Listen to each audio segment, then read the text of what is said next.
programa de hoy, guerra en Tierra Santa, polémica sobre acuerdo de cese al fuego. Hamás exige intercambio de rehenes por presos, mientras Israel discrepa sobre los términos.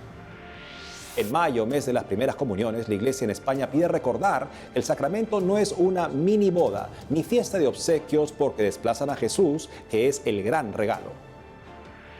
Desde República Dominicana, la Iglesia recomienda defender el derecho a la vida al elegir por quién votar en las próximas elecciones el 19 de mayo. Desde Brasil, defensores de la vida piden no despenalizar el aborto y aprobar una ley que protege la vida desde la concepción. Desde Venezuela, diáconos permanentes se consagran para servir en lugares lejanos donde no hay sacerdotes.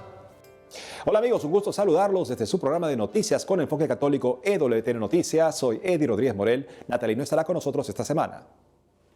Empezamos las noticias con lo último de la guerra en Tierra Santa. Esta semana siguen las tratativas entre Israel y el grupo terrorista Hamás para un alto al fuego. Cuando las negociaciones parecen avanzar, surgen desencuentros frente a las condiciones planteadas con ayuda de los países mediadores. ¿De qué se trata? Los detalles aquí. Así es como los palestinos de la zona de Rafah abandonan sus hogares después de que Israel ordenara el lunes último su evacuación para desplegar una inminente ofensiva en el área. Mientras miles de gazatíes se marchan del sur de la franja, el grupo terrorista Hamás anunció que acepta una propuesta de alto el fuego formulada por Egipto y Qatar.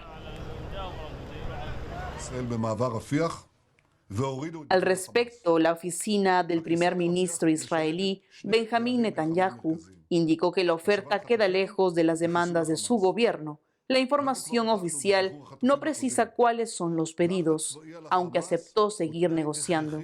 Anunció el envío de una delegación a El Cairo para el diálogo. ¿Qué se sabe sobre el acuerdo de alto al fuego?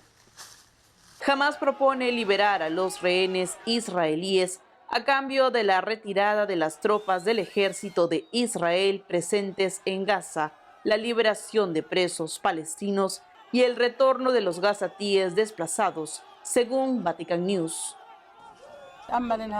Esperamos una tregua y un alto el fuego y poder volver a nuestros hogares sanos y salvos.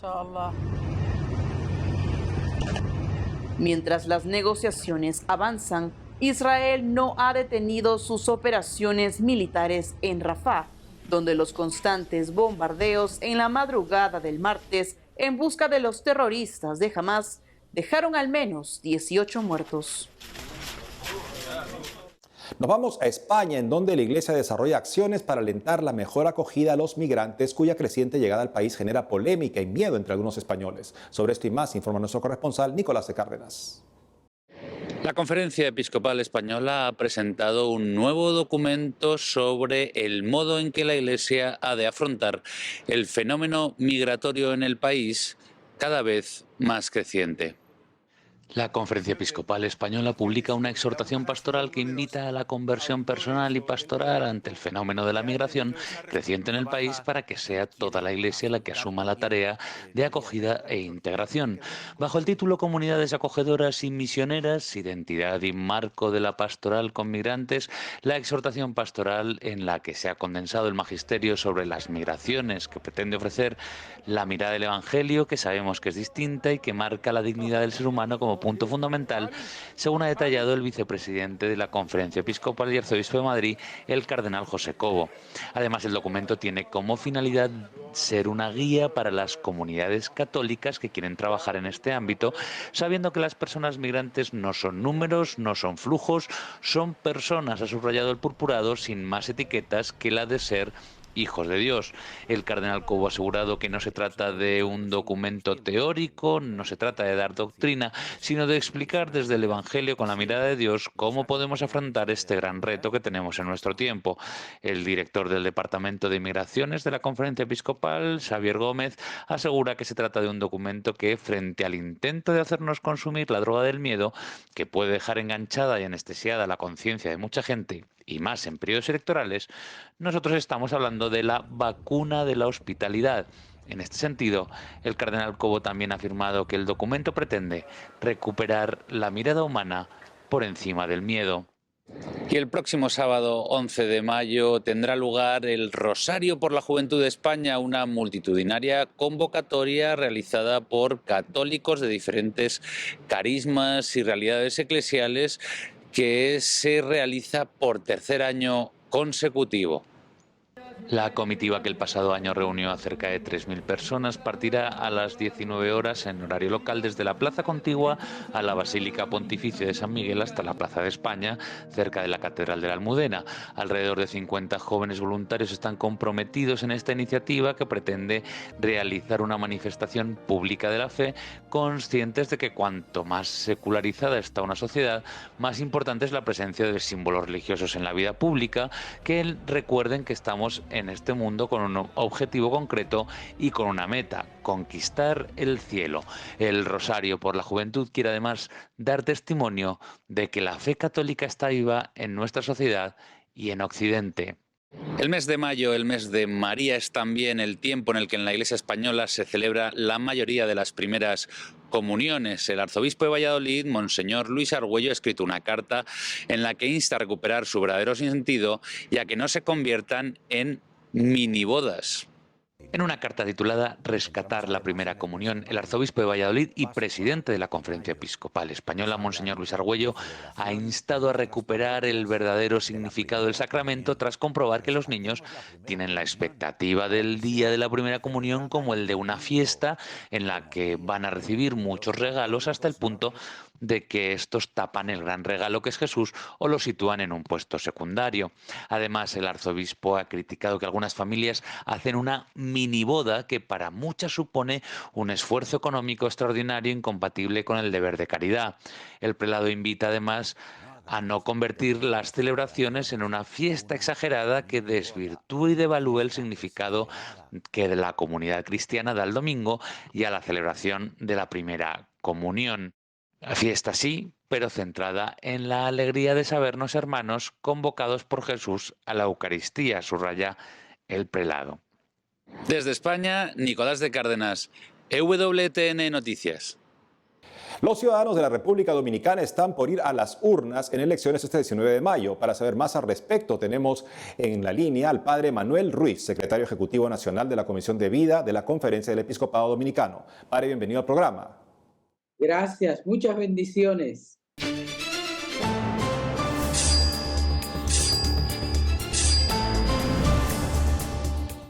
Padre, ¿cuál es la problemática a la que se enfrenta el país en el marco de estas elecciones?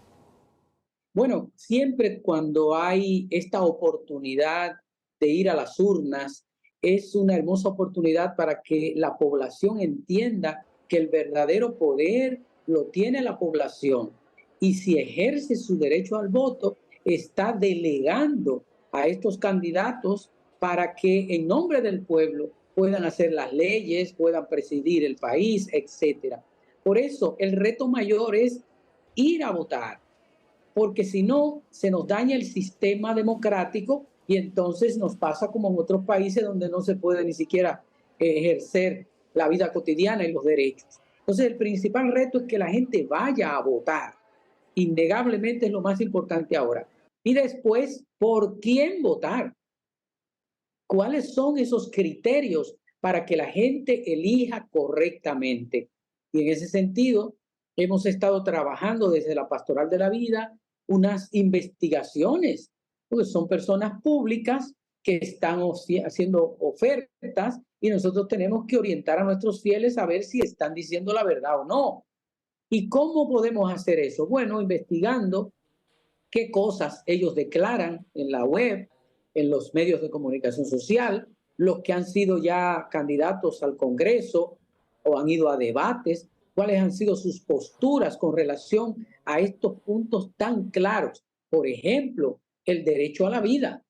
Eso es una cuestión que nos ha mantenido a nosotros todo el tiempo en alerta. ¿Por qué? Porque sabemos que hay una cultura de la muerte en el mundo entero. Sabemos que grandes países, tristemente, financian la cultura de la muerte. Y por eso le tenemos que decir a la gente por qué es que hay que ser pro vida. ¿Por qué es que hay que defender los valores de la familia como Dios la ha previsto, como la ha creado? la unión natural, ¿verdad? La unión entre el hombre y la mujer. Y por supuesto, la defensa de todas aquellas verdades que la Iglesia promueve en cada momento. La fe ha sido un elemento fundamental en todas las culturas del mundo. Entonces, hay corrientes, hay candidatos que no quieren ver a la Iglesia metida en estas cosas, que no quieren que nosotros digamos nada, que nos quedemos en los templos, que no digamos nada, mientras ellos hacen todo lo contrario. Nuestra Constitución, que también nos costó mucho trabajo, muchas luchas, ya defiende la vida desde la concepción hasta la muerte natural. Y en ningún caso, la pena de muerte, en ningún caso. Ya logramos eso, pero con giros semánticos quieren camuflar las cosas para confundir la población. Y nosotros eso no lo negociamos. ¿Por qué no se negocia? Porque el derecho a la vida es un derecho fundante. Todos los demás derechos emanan de este, que es el primero y el principal. Oh, pero ¿cómo vamos nosotros a defender el derecho a la vivienda, a la educación, a la salud, a tener un nombre, etcétera, si la gente no vive? No es para los muertos, es para los vivos. Por tanto, la dignidad y todo lo que quieran viene de este derecho fundamental, que es el derecho a la vida. Derecho a la vida. Entonces, nosotros estamos luchando para que nuestros candidatos se alineen a lo que la Constitución de la República nuestra, en la República Dominicana, en el artículo 37, tiene consagrado. Por eso es tan fundamental decirlo, y decirlo ahora. Y hemos hecho lista, y se le hemos mandado a las parroquias. El que no está a favor de la vida, ni lo mencionamos. Ahora, el que está a favor de la vida, le mandamos sus declaraciones para que cada párroco sepa y cuando sus fieles se acerquen los pueda orientar. Padre, ya quisiéramos tener ese tipo de recursos e información brindada también por personas competentes en la Iglesia para poder orientar mejor el voto en tantas elecciones en las que lamentablemente parece que a veces estamos en medio de una nube y nadie quiere decir nada. Padre Manuel Ruiz, secretario ejecutivo nacional de la Comisión de la Vida de la Conferencia del Episcopado Dominicano, gracias por haber estado con nosotros. Bendiciones.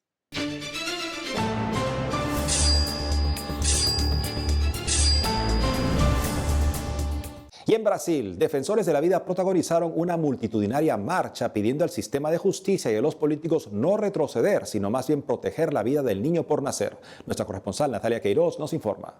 Hoy estoy acá en Copacabana, participando de la Marcha por la Vida de Rio de Janeiro, que contó con la participación de muchas familias y grupos pro vida.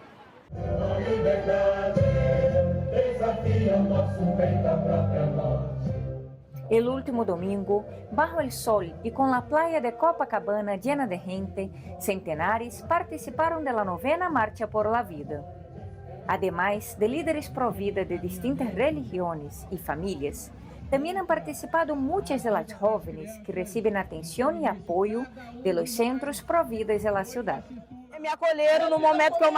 Me acogieron en un momento en que más lo necesitaba. Acababa de perder a mi madre y me acababa de quedar embarazada de Rubí. Así que me acogieron con una profundidad tremenda. Nunca pensé en el aborto. Siempre he estado a favor de la vida, entre otras cosas porque perdí un hijo. Así que el dolor de la pérdida es muy fuerte.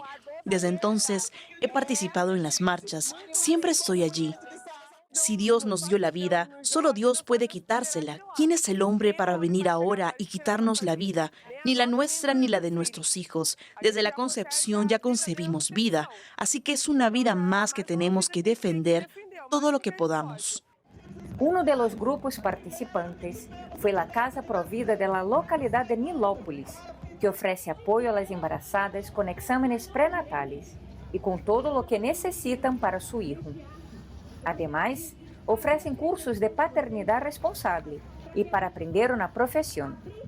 Más de 3.000 niños ya fueron salvados del peligro del aborto. El movimiento Provida empezó solo con chicas que querían abortar. Hoy en día tenemos todo tipo de chicas, incluidas las que no quieren abortar, pero desgraciadamente tienen dificultades para mantener el embarazo. Está creciendo cada vez más porque desgraciadamente la estructura para las mujeres, el apoyo a las mujeres es cada vez más difícil. La marcha fue un mensaje a la Suprema Corte de Brasil. Pretenden la despenalización del aborto hasta la 12ª semana de gestación. También pidieron a los parlamentarios que la Cámara de Diputados apruebe el Estatuto del No Nacido, que protege la vida desde la concepción. Por eso estamos aquí en Copacabana, para clamar por la vida, para decir no al aborto. Este peligro nunca ha estado tan cerca como ahora. Nunca hemos estado tan cerca de la legalización del aborto en Brasil como ahora. Desde septiembre de 2023, la Suprema Corte tiene en suspenso la votación para despenalizar el aborto en Brasil. El presidente de la Corte, Luis Roberto Barroso, postergó la votación, pues es un tema que aún necesita más debate en la sociedad, fueron sus palabras. Brasil, gracias a Dios, sigue siendo una vanguardia de lo que llamamos valores conservadores, valores que preservan una tradición que lucha por valores a favor de la vida, a favor de la familia. Así que hemos sido una zona de retaguardia, una zona de resistencia frente a tanto avance de la cultura de la muerte, incluso aquí en nuestros países vecinos. Hoy, el aborto es un crimen en Brasil, pero no es sancionado en casos de violación, peligro de vida para la madre o en caso de que el niño nazca sin cerebro. En Río de Janeiro, Natalia Queiroz, EWTN Noticias. Hacemos una pausa y al volver, desde Panamá, arzobispo explica por qué desapareció el cardenal José Luis Lacunza durante 2 días. Además, desde Venezuela, diáconos permanentes se consagran para servir en lugares lejanos donde no hay sacerdotes. Regresamos con más noticias con Enfoque Católico.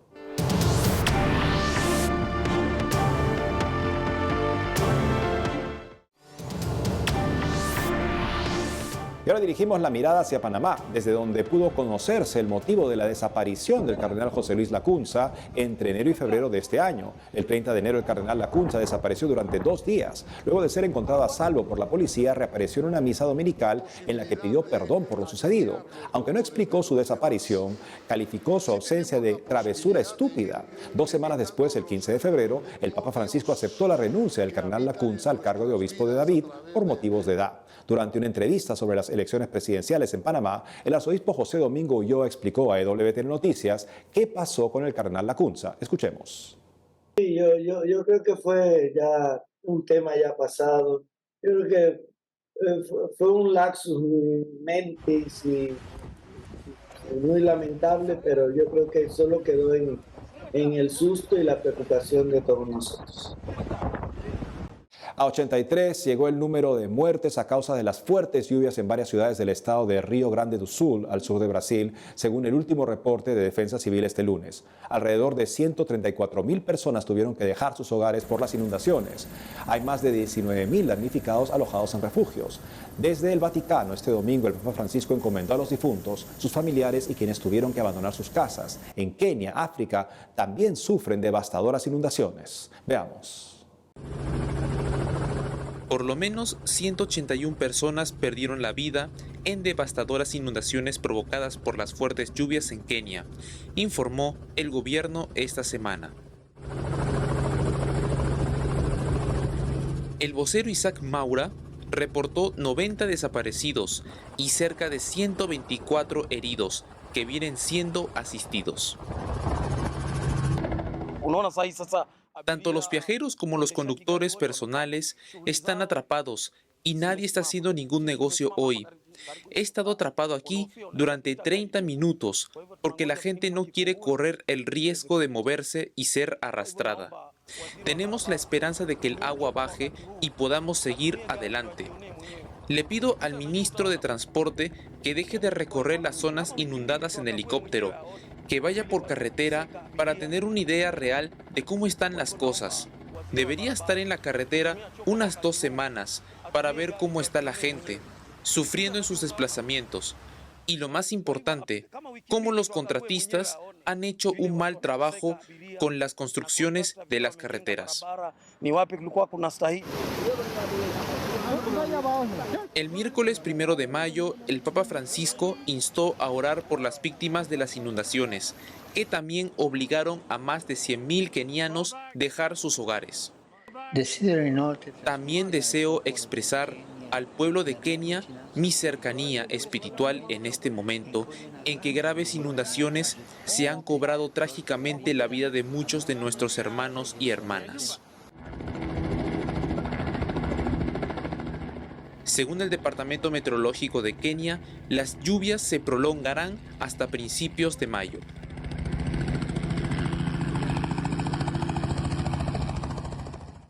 Nos vamos a Venezuela para contarles que diáconos permanentes se consagran para servir en lugares lejanos donde no hay sacerdotes. Este es el reporte de nuestro corresponsal Andrés Enríquez. Aquí, en el Santuario Ermita Capilla del Carmen, a las afueras de Caracas, la iglesia venezolana se alegra con la ordenación de 4 nuevos diáconos permanentes que acaban de consagrar su vida al servicio de diversas comunidades a lo largo y ancho del país. Monseñor Ovidio Pérez Morales, quien ofició la ceremonia de ordenación, afirmó que los nuevos diáconos están llamados a atender a los más vulnerables con un amor que se asemeje al del Sagrado Corazón de Jesús. La ordenación tuvo lugar en medio de un ambiente sencillo y de campo. Los nuevos diáconos pertenecen a Atleta Christi, Asociación Internacional de Fieles, Familia de la Natividad y Epifanía del Señor, fundada en el 2000 por Monseñor Rafael María Febres Cordero. El diaconado permanente puede ser recibido por varones célibes o casados. Incluso lo pueden recibir miembros de institutos de vida consagrada. Si lo reciben célibes, han de permanecer así durante toda su vida. Si el que lo recibe es casado, no podrá volver a casarse si enviuda. Los diáconos son del clero, incluso los casados, pero no son sacerdotes y tampoco laicos. Según la Constitución Lumen Gentium, las funciones del diácono permanente son administrar solemnemente el bautismo, reservar y distribuir la Eucaristía, asistir al matrimonio y bendecirlo en nombre de la Iglesia, llevar el viático a los moribundos, leer la Sagrada Escritura a los fieles, instruir y exhortar al pueblo, presidir el culto y oración de los fieles, administrar los sacramentales, presidir el rito de los funerales y sepultura. Monseñor Pérez Morales, obispo emérito de Los Teques, resaltó la importancia del diaconado permanente, especialmente en Venezuela, donde tantas comunidades lejanas carecen de la presencia y el apoyo cotidiano de un sacerdote. Precisó cuál debe ser el objetivo último de los nuevos diáconos. Trabajar mucho en el sentido de la comunión, del encuentro, de la reconciliación, dentro de la diversidad que hay en las comunidades. No todos están llevados a pensar lo mismo, pero sí entenderse. Eso es un elemento sumamente importante, porque si hay algo en el mensaje cristiano que sea exigente, es en el sentido del respeto del otro. Dios nos hizo libres y entonces la libertad implica, digamos, también ayudar a los demás a establecer una convivencia con los demás por encima y más allá de la diferencia que pueda haber de pensamiento en muchas áreas, también en el campo ideológico político. Jesús Galíndez, uno de los 4 nuevos diáconos de Atleta Christi, explicó cómo se animó a ser diácono permanente. Sentir ese llamado en el corazón que el Señor me hizo y que después de 10 años de maduración, quizás comencé a pensarlo en ese momento, ya había comenzado con una preparación, que el Señor nos llama para la felicidad eterna y para ser, como decía ahorita el padre Jefferson, ser puertas de gracia, puertas de bendición para los demás. Y nosotros no podemos cerrar esas puertas a la gran oportunidad que los demás tienen de poder conocer a Cristo, de recibirlo y de vivir para Él. Por lo tanto, no teman, abran su corazón a Cristo y anímense al camino del diaconado permanente. Fiel a su personalidad auténtica, Monseñor Febres Cordero, fundador de Atleta Christi, no dudó en tomar el micrófono y enviar un mensaje a EWTN. Aquí vemos mucho WTN, muchas familias seguimos la coronilla, el rosario y el noticiero de WTN, que aquí lo vemos a las 11 de la noche. Es una de las emisoras que diariamente uno prende.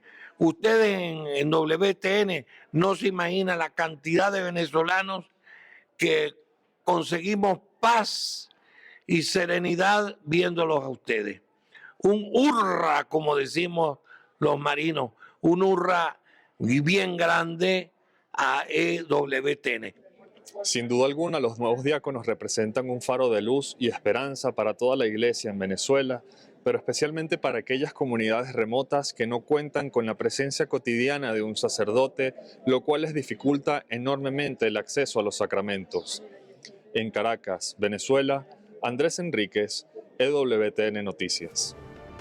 Y eso es todo por hoy, amigos. Gracias por haber estado con nosotros. No dejen de seguirnos en las redes sociales y también de lunes a viernes a las 12 del mediodía, hora de Miami, en Radio Católica Mundial y su programa Más que Noticias con un servidor. Hasta entonces.